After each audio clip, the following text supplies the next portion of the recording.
সজনে ফুলের সাথে সামান্য কিছু উপকরণ মিশিয়ে এত সুন্দর একটা রেসিপি তৈরি হয় যেটা গরম ভাতের সাথে দারুণ লাগে খেতে। শীত শেষ হবার সময় এই সজনে ফুল খুব ভালো পাওয়া যায়। এই সময় আমাদের শরীরে নানা রকম রোগের প্রকোপ দেখা যায়, তো শরীরে ইমিউনিটি বুস্ট করতে এই সজনে ফুল খাওয়া খুবই দরকারি। তো দুপুরে ভাতের সঙ্গে খাওয়ার জন্য এই রকম সজনে ফুলের একটা রেসিপি আপনারা তৈরি করে খেতে পারেন। তো এখানে অনেকগুলো সজনে ফুল আমি নিয়ে নিয়েছি, ভালো করে পরিষ্কার করে নিয়েছি। এবার এই সজনে ফুলগুলোকে ভালো করে ধুয়ে নেব।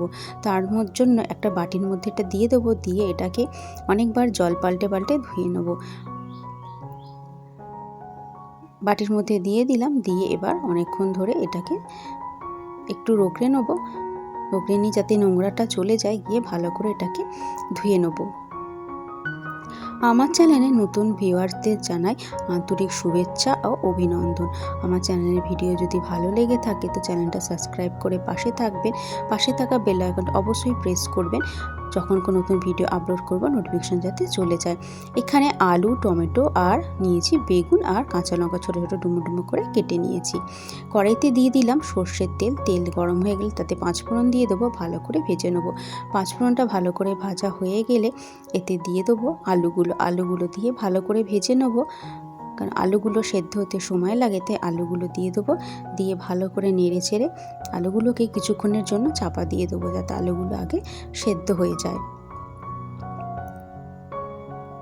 পুরনো বন্ধুদের অসংখ্য ধন্যবাদ আমার সঙ্গে এভাবে পাশে থাকার জন্য আর আমার এই ভিডিওগুলোকে সাপোর্ট করার জন্য। ভিডিওগুলো ভালো লেগে আপনারা কমেন্ট করেন, আমার খুব ভালো লাগে। তো আলুটা সেদ্ধ হয়ে গেছে, এই আলুর সাথে এবার দিয়ে দেবো বেগুন, কারণ বেগুন সেদ্ধ হতে বেশিক্ষণ সময় লাগে না, আলুটাই সময় লাগে, তাই আলুটা আগে দিয়ে দিলাম, তারপরে বেগুনটা দিলাম।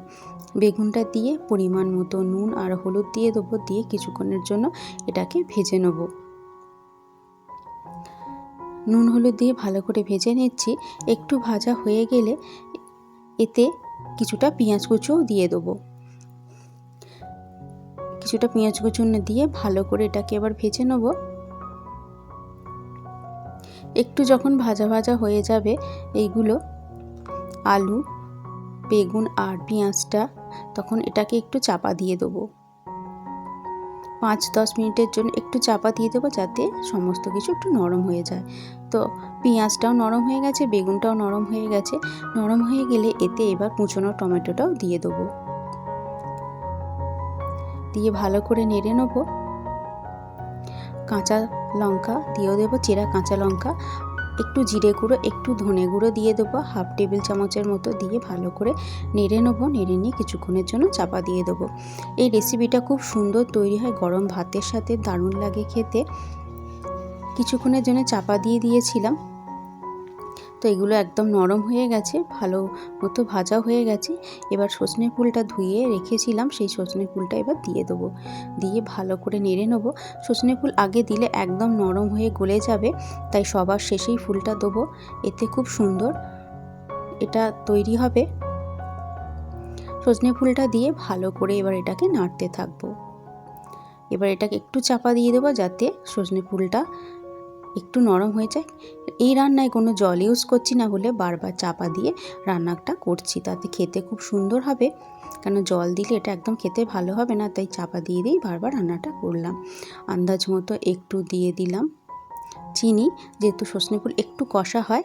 আর দিয়ে দেবো পোস্ত 2 টেবিল চামচের মতো, দিয়ে ভালো করে এটাকে মিশিয়ে নেবো। পোস্তটাকে দিয়ে ভালো করে মিশিয়ে নিয়ে কিছুক্ষণ নাড়াচাড়া করে নেবো, নিলেই রেডি হয়ে যাবে দারুণ একটা অসাধারণ স্বাদের এই সজনে ফুলের রেসিপি। তোমার রেসিপিটা কেমন লাগলো অবশ্যই কমেন্ট করে জানাবেন। ভালো লাগলে লাইক, শেয়ার, কমেন্ট, চ্যানেলটা সাবস্ক্রাইব করে পাশে থাকবেন। আরও নিত্য নতুন রান্নার রেসিপি পাওয়ার জন্য, ভিডিওটা দেখার জন্য আর শেষ পর্যন্ত আমার সঙ্গে থাকার জন্য আপনাদের অসংখ্য ধন্যবাদ।